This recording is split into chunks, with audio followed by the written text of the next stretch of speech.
Magandang umaga sa inyong lahat, Luzon, Visayas at Mindanao.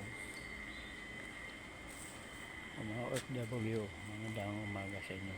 Kung ano man ngayon o gabi, tanghali,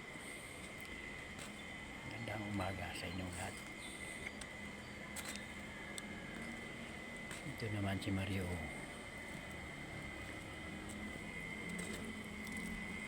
Nakalakad yan.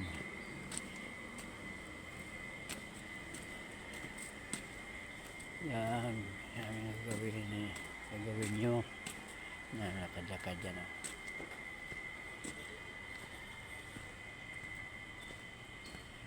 Yan ang nakadakad yan.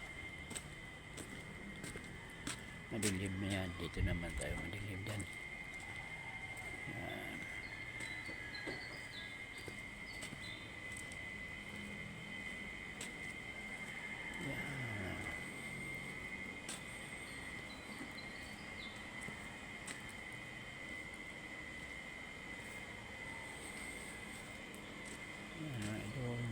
Ganun ang ganyan ang gagawin nyo. Ito magkaan ng katawan madilim naman yan. Huwag ganyan, lakad-lakad kayo, lakad lang, huwag mo ng takbo, lalo na kung may edad na. Paano lang yan sa mga ugat ng mga ano natin sa paa. Yan pabuhay ba? Pag hindi mo ginagalaw yan, wala. Payag kayo na dyan kayo sa loob palagi, hindi na kayo makatayo.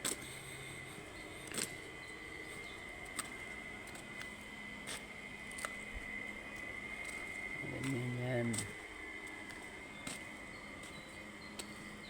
yan yung liig, ikot-ikotin yung ganyan. Sarap pakinggan, may ano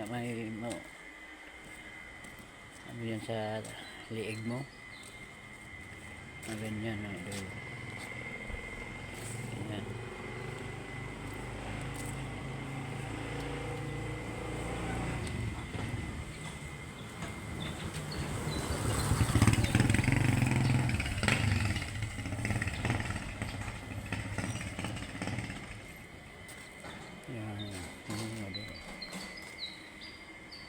Balik lang mga idol. Yan, tingnan nyo yan, dilim pa ang dilim pa mga idol. Dito lang malakad lang, hindi yung mahaba yung lalakarin mo kasi hindi naman ano yan, ang importante magalaw lang yung paa mo.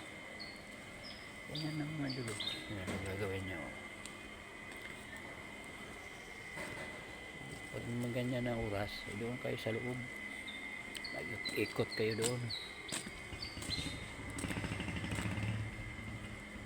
Ganyan ang gagawin.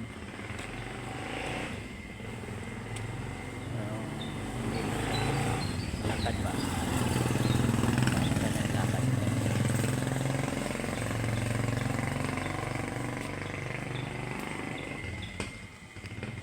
Masakit yung lakad yung paa na exercise talaga. Magaan yung paglakad mo yan.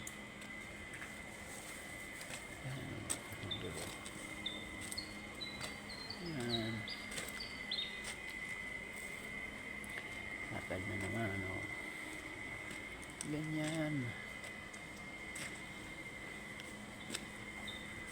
Nandahan lang, importante nga magalaw yung paa, yung tiil ba, yung Bisaya ba, tiil, lihok-lihok ba, mga ugat na gumagalaw. Kasi pag hindi gumagalaw yan, sakit yan maglakad. Bisaya rin, maminuhod. Sa maminuhod na no? Hindi na. Pag matagal kayo upo dyan, tapos tayo, sakit. Hindi lang yan sa tuhod. Dito baywang pa. Pag may edad na, maramdaman nyo yan eh. Iwan ko yan. Pag may edad na, kung hindi maramdaman yan. Pag napansin nyo yung ganyan, ano na, maglakad-lakad na. Huwag nyo hintayin pa na hindi na makalakad. Hanggang dito na lang ako. Thank you for watching. Ayan na, sundin na ito si Mario. Ganyan ang gagawin. Bye.